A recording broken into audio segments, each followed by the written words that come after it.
In this video, I'm going to show you the best way to apply transfers, the tools I use and all the little tricks and tips I've learned over the years that make this process so much easier than people think. We'll go through the whole process step by step, from getting the transfers ready to use to softening and sealing them so they look painted on. And once you know how to do this properly, you'll want to use transfers all the time. And if you stick around until the end, I'll show you some of the fun things we can do with transfers to add character, story and personality to your miniatures.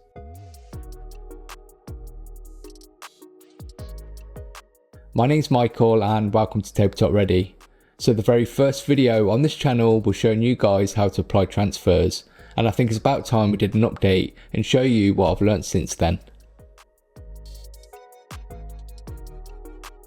Transfers are one of the easiest ways to add markings, interest and personality to our miniatures, but most people will avoid them, mostly because they've not been shown a better way to apply them. The thing people often don't like about transfers are how they end up looking, because they obviously look like transfers, and the main place we tend to use them are Space Marine shoulder pads, which are really awkward curved shapes, so they just don't conform or sit properly. So I've been collecting for many years now and I love transfers, and I've built up a nice little collection of them, and I find any excuse to use them, and the one thing that changed it for me was using a transfer or decal softener.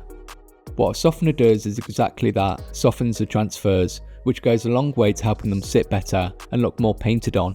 And along with a couple of extra steps, you'll also come to really love using transfers as much as I do. And eventually, with a little practice, you'll come to realise how brilliant transfers are, and actually trying to paint any markings freehand is actually the harder option. Not to mention, transfers keep everything looking more consistent and gives us those clean, sharp details you'd expect. If you're someone who's avoided doing transfers, then I would give it another try, because it's one of the most rewarding parts of finishing a miniature.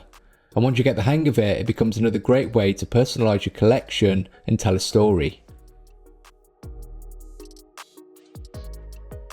Now that we know why transfers can be frustrating, let me show you a great way I've learnt to apply them so we can get great results every time.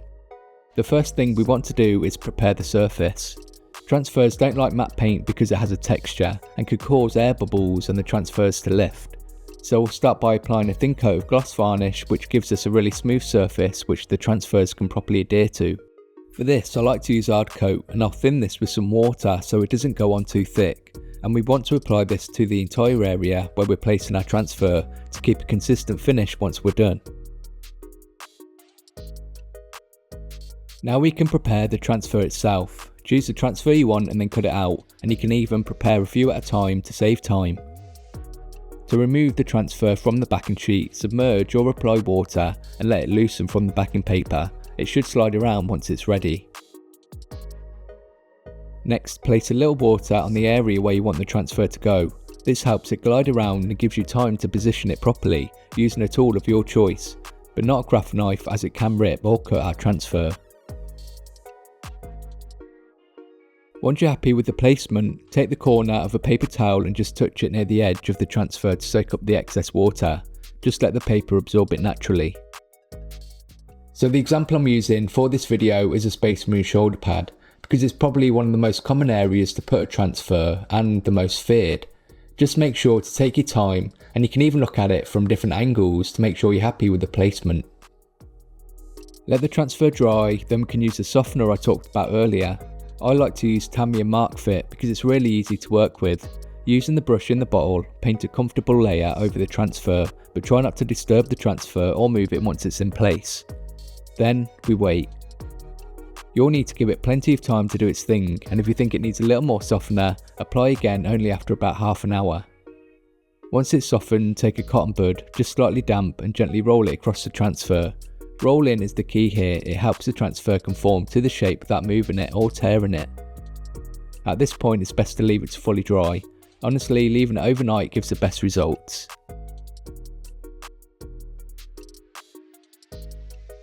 Finally, once everything is dry and the transfer looks like it's part of the model, we want to protect it. But first, let's clean the area with a wet cotton bud to get rid of any remaining solution and debris before we seal it in forever. I like to use Storm Shield for this, again thinned with water, and apply it to the whole area.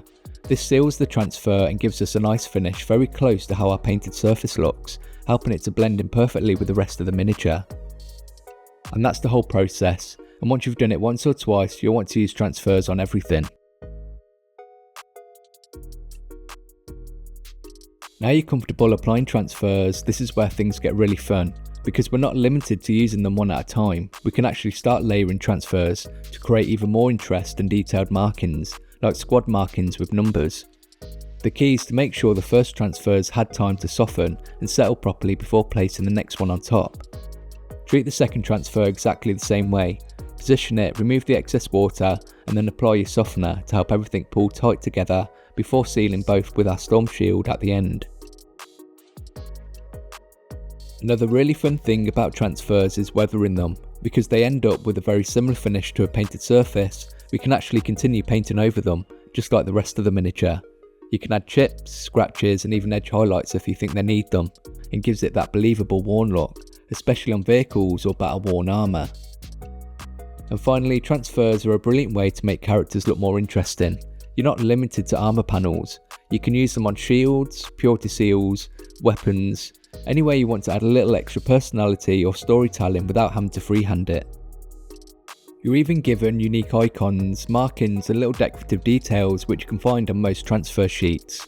These are great for giving your heroes that extra bit of identity, helping them to really stand out against the rest of your collection. I really do love using transfers on my miniatures, and it was the very first tutorial I ever made on TableTopReady because I want you guys to love them as much as I do. Now it does take a little bit of time and practice to get them right, but I promise you it's worth it. And because so many people still avoid using them, just learning how to apply transfers properly is really going to help your miniature stand out. I want to say a massive thank you to all the amazing people who've made this video possible with their continued support. It really means a lot. Your generosity allows me to get all the paints, brushes and miniatures I need to make these tutorials so I can continue to help you get better at painting. And I especially want to thank Andre Mauricio, who have recently become supporters or have donated to the channel. Thank you so much. If you enjoy the content here on TableTopReady and feel like you get value from it, you can also support the channel by becoming a channel member or joining my Patreon. You'll get access to our Discord, regular updates and early access to videos and tutorials. We've now applied transfers to our miniature and I hope I've been able to give you the knowledge and confidence to apply your own. There are plenty of other tutorials on the channel showing you how to improve your painting skills and learn new techniques, and even how to get started painting Warhammer, so make sure to go and check those out as well. I really do enjoy making these tutorials and I hope you find them useful.